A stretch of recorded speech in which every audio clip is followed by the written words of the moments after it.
Welcome to astro console.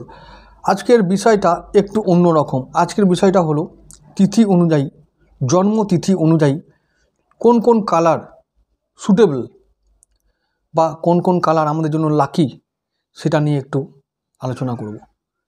কারণ তোমরা জানো যে রং আমাদের জীবনে গুরুত্বপূর্ণ ভূমিকা পালন করে। শরীর, মন ও ভাগ্যের ওপরে এর প্রত্যক্ষ প্রভাব আছে। প্রত্যক্ষ প্রভাব রঙের পড়ে এই শরীর, মন আর ভাগ্যের ওপরে। তাই এটাকে কখনো কোনোভাবে অস্বীকার করা যায় না বা অবজ্ঞা করা যায় না। কীরকম তোমরা জানো, কালার থেরাপি চিকিৎসা জগতে খুব গুরুত্বপূর্ণ একটা বিষয়। রং দিয়ে থেরাপি করা হয়, রং দিয়ে শরীরে নানা রকমের রোগ তাকে ভালো করা হয়, তার রোগের চিকিৎসা করা হয়। বিভিন্ন রকম রোগের মানসিক চিকিৎসা হতে পারে বা অন্যান্য ছোটোখাটো শারীরিক চিকিৎসা এই রঙের দ্বারা সেগুলোকে সারিয়ে তোলা সম্ভব বা রোগ সারিয়ে তোলা সম্ভব। তাই রঙের গুরুত্বটা অপরিসীম। রং, যে কোনো রং আমাদের শরীর মনকে ভালো রাখতে সাহায্য করে, মনে জোর আনে, শরীরে ভাইব্রেশন তৈরি করে। এই রঙটাকেই আমরা রত্নের মাধ্যমে ব্যবহার করি। তো এই সবাই তো আর রত্নও পড়তে পারে না বা রত্ন কিনতে পারে না। তাহলে রঙের যে সুপ্রভাব বা শুভ প্রভাব, সেটাকে আমরা কিভাবে ব্যবহার করব, কিভাবে আমরা পাবো, আমাদের শরীর, মন আর ভাগ্যকে অনুকূল করার জন্য কিভাবে আমরা পেতে পারি।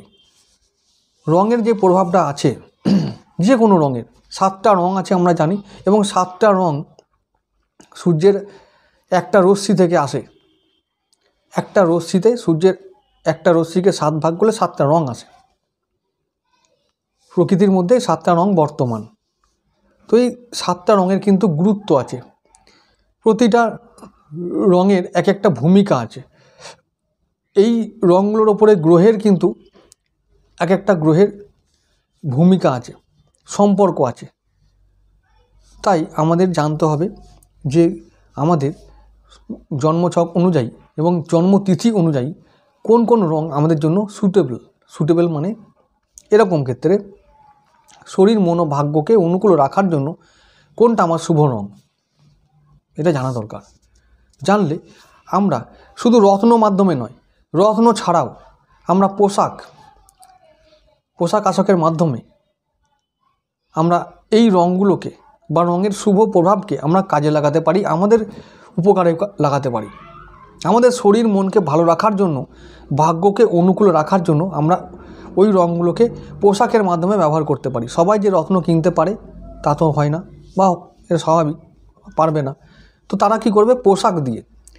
দেখা গেল যে কোনো মানুষের যদি লাল রং শুভ হয়, তাহলে তাকে লাল বস্ত্র বেশি পরতে হবে, লাল বর্ণের বস্ত্র কিনতে হবে, পরতে হবে, ব্যবহার করতে হবে। তাহলে লাল বস্ত্র বা লাল রঙটা মঙ্গলের সঙ্গে সম্পর্কযুক্ত। তাহলে মঙ্গল গ্রহটা তার দেহে বলবান হবে, তার দেহে রক্ত চলাচল যে সিস্টেম আছে এটার ভালো থাকবে বা এর মধ্যে ভারসাম্য বজায় থাকবে। মঙ্গল আমাদের দেহে রক্ত চলাচল নিয়ন্ত্রণ করে।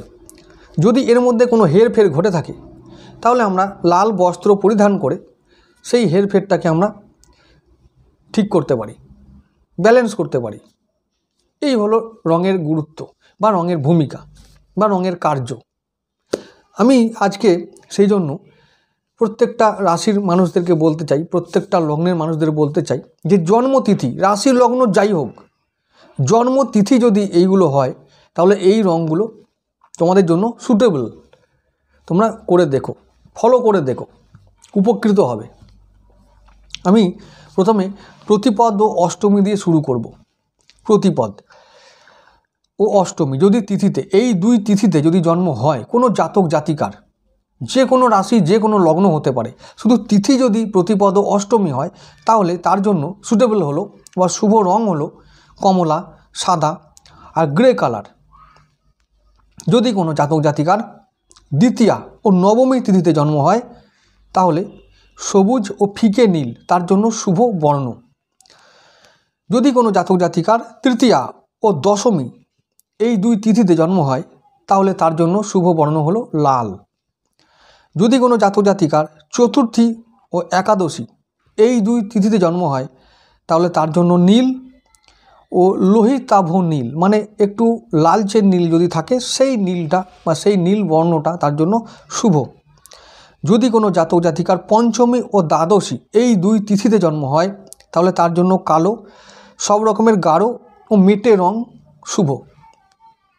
যদি কোনো জাতক জাতিকার ষষ্ঠী, সপ্তমী, চতুর্দশী ও ত্রয়োদশী এই দুই তিথিতে জন্ম হয়, এই তিথিগুলো জন্ম হয় তাহলে সোনালি ও হলদে কালার খুব শুভ। যদি কোনো জাতক জাতিকার পূর্ণিমা ও অমাবস্যায় এই দুই তিথিতে জন্ম হয় তাহলে তার জন্য সাদা, হলদে আর ফিকে সবুজ এই তিনটে কালার তার জন্য শুভ। এই হলো তিথিতে জন্ম। আমি সব তিথি বলেছি, কোনো তিথি বাদ পড়েনি।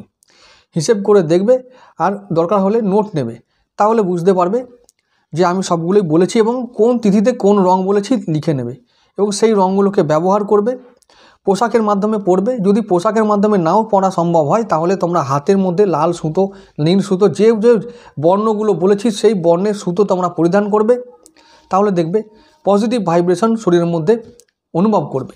এবং অনেক আমরা শরীরের মধ্যে আমরা অনেক কিছু আমাদের মধ্যে থাকে যেগুলো আমরা হয়তো মানে দেখতে পারি না বা সহজে ধরতে পারি না, বুঝতে পারি না, সেই রকম টাইপের জিনিসগুলো, অর্থাৎ যেগুলো ছোটোখাটো টুকটাক ত্রুটি আমাদের শরীরে থাকে সেই ত্রুটিগুলো মেকআপ হবে, সংশোধন হবে। শরীর সেই ক্ষমতা রাখে। শরীর হলো সবথেকে বড় ডক্টর, নিজেই শরীর কিন্তু নিজেই ডক্টর। শরীরকে জিনিসগুলো প্রদান করলে, যে জিনিসগুলো প্রদান করলে শরীর নিজে নিজেই আরোগ্য লাভ করতে পারে, সেই জিনিসগুলোকে যদি আমরা সঠিক সময়ে প্রদান করি শরীর নিজেই কিন্তু নিজের রোগটাকে সারিয়ে নিতে পারে। তো তার মধ্যে একটি হলো কালার। কালার হলো একটি মেটেরিয়াল বা পদার্থ যাকে আমরা সঠিক মাত্রায় সঠিক সময়ে যদি আমরা দিতে পারি তাহলে শরীর কিন্তু নিজের মধ্যে যে ত্রুটি, ছোটোখাটো ত্রুটি আছে সেগুলোকে মেকআপ করে নেবে। তাই আমি আজকের ভিডিওটা তোমাদের জন্য আনলাম। যাই হোক বন্ধুরা, আজকে এটুকু থাক।